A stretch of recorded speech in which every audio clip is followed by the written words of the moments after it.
Very soon it will be Labor Day, and at that point the curtain will rise on the final act of this 4-year Maine political drama we've been living through, the Paul LePage story. We've come a long way since that dark day in 2010 when it all started. In 2011 we protected the vote. In 2012 we won back the legislature. In 2013 Democrats proved what it means to have Democrats in control. And if we do the work we need to do over the next 93 days, we will finally be able to send Paul LePage home. So please rise. The man who's going to make it happen, the next governor of the state of Maine, Mike Michaud.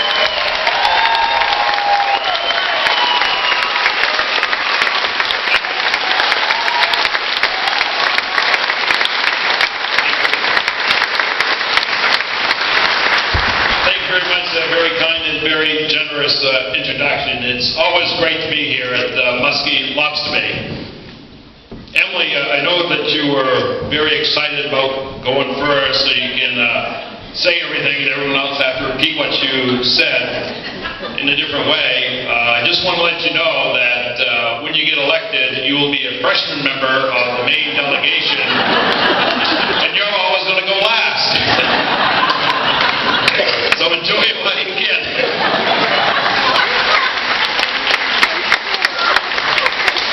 But I do want to thank you very much for having me here and for this very warm and generous welcome. And James, it's glad to have you here in the state of Maine. We got a packed house around in the field, and they're all here to come see you. So I'll be very brief. But it is great to be here with all of you this afternoon. Your support always means so much to me. It was almost a year ago today that I officially launched my campaign to run for governor. In fact, the Muskie Lobster Bay was the weekend after my announcement to run for governor. And I just finished a whirlwind tour around the state doing a lot of lobster baits that weekend, which was a good time. I think I only had one lobster of all those lobster baits. But I remembered just how humbling and overwhelming your enthusiasm was then.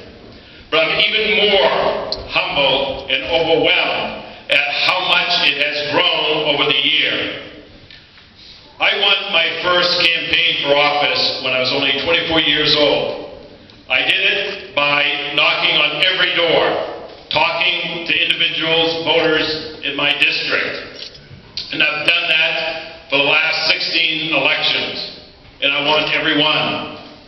So last year, at this lobster bay, I asked each and every one of you to join me and get to work, talking to your friends, your neighbors, on why it is so essential that we work together to chart a new path for the state of Maine and to bring real change into Augusta this November.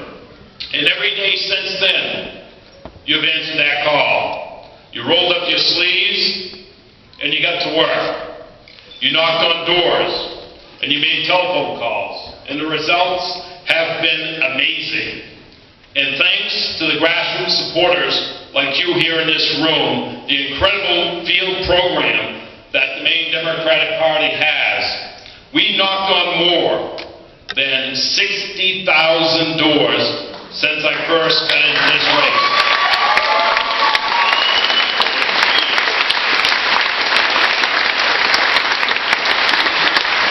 We made more than 300,000 phone calls since I got into this race. In fact, more than 15,000 calls were made one night just the other day. And this weekend, we knocked on more than 1,000 doors in a single day. But that's not all. With your help, we've brought in nearly 15,000 unique donations to our campaign, the majority of which were $50 or less. And we've raised over $2 million. It is because of the work we've done together. Maine voters are energized, and they are ready for a change in Augusta.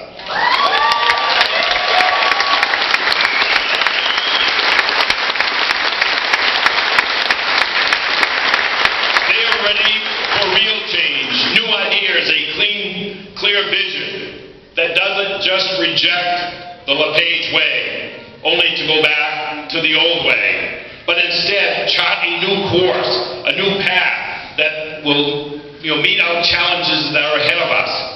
A vision where each and every one of us has a fair shot, that the opportunity to succeed and the responsibility to contribute something back to our community. A vision where Maine's small businesses can thrive and create new jobs, where our workforce is well educated, well trained, and where our students can pay back their loans. A vision where Maine farmers and fisheries will be the food basket for New England. And Maine is a leader around the country and around the world in clean energy development. It is a vision.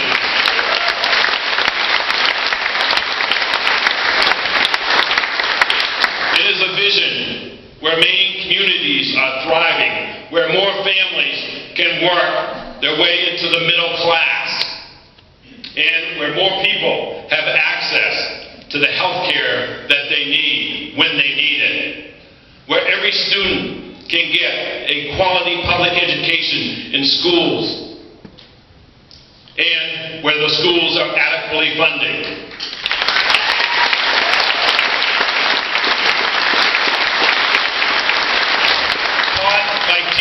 A lot of teachers who are here today with the tools and the support that they need to do what they do best. That is teach.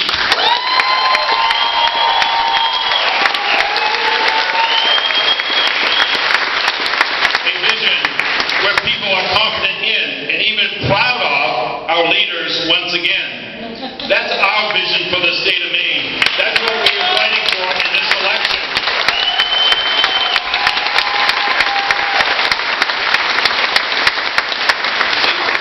You see, for the last 3.5 years, which is 3.5 years too long, we've watched as Governor LePage has led the state down a dangerous path. A path where ideology and extremism takes precedence over the needs of people here in the state of Maine. A path where the solution to every problem that there is in Maine is more tax cuts for the wealthy. And where any programs or services that he disagrees with, whether it's municipal revenue sharing for towns or Social Security for seniors, gets demonized as welfare.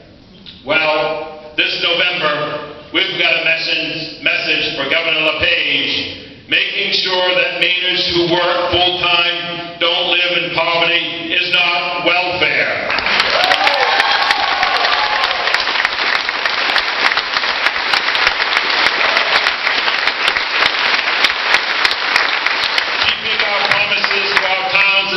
Is not welfare.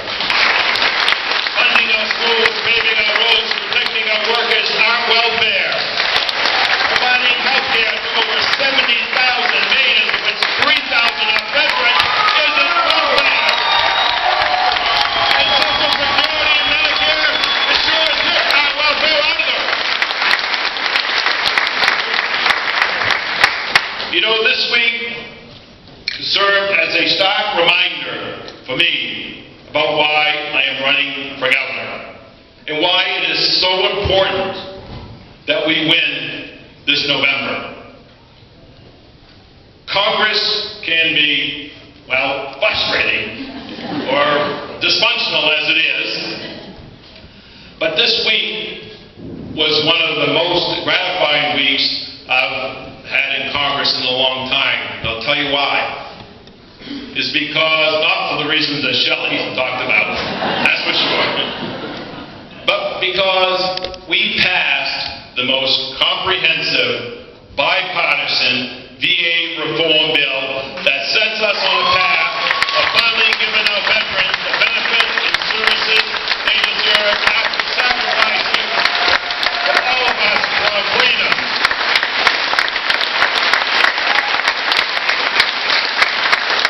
Passing that bill wasn't easy. Having served as ranking member of the Veterans Affairs Committee and as ranking member of the conference committee for this bill, I know firsthand what a struggle it was to get that bill through. But in the end, even in the most divided and divisive Congress we've ever had, we were able to put aside partisan politics and get the job done. And meanwhile, back here in Maine, what was Governor LePage doing?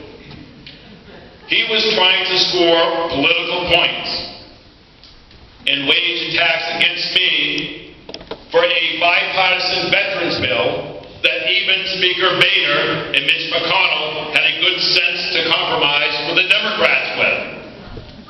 That's not leadership for this governor, and it's certainly not courage.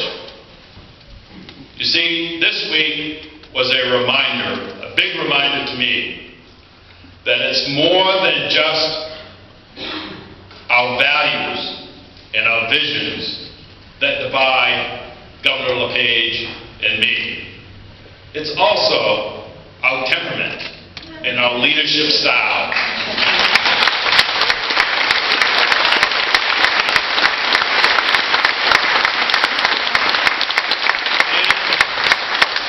And it's the fact that I am committed to bringing people together, when all he wants to do is divide people at whatever cost it is.